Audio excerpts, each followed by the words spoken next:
รู้สึกว่าชาวต่างชาติเขาเจ้าให้ความสนใจในกิจกรรมครั้งนี้หลายรู้สึกว่าเขาเจ้าดีใจหลายได้เห็นพระสงฆ์ได้เห็นแบบนี้เขาเจ้าก็รวมตัวกันเพื่อมาฟังธรรมถึงแม้นอากาศสิหนาวส่ำใดแต่เขาเจ้าก็ยังต้องมา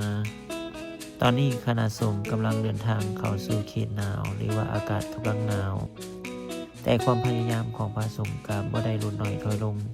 พระสงฆ์กำลังสืบต่อย่างไปเพื่อให้ถึงจุดหมายปลายทางตอนนี้พระสงฆ์ได้เดินทางไปฮอดรัฐลุยเซียนาแล้ว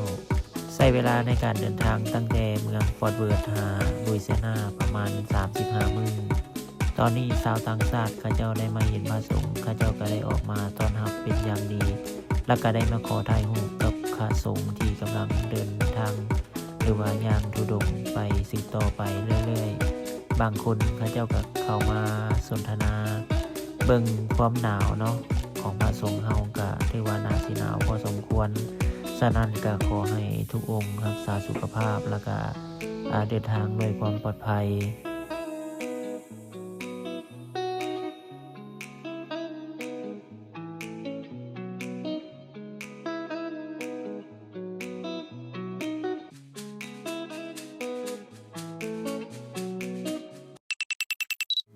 Every day when we wake up in the morning, the first thing you should do to yourself,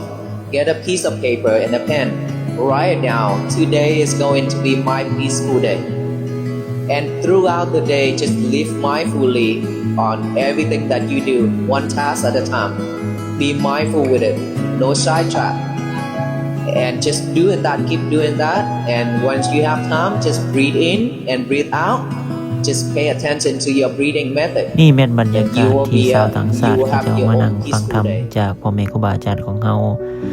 หลังจากที่เพิ่นได้พักเบรกอยู่จุดใดจุดหนึ่งชาวต่างชาติเพิ่นก็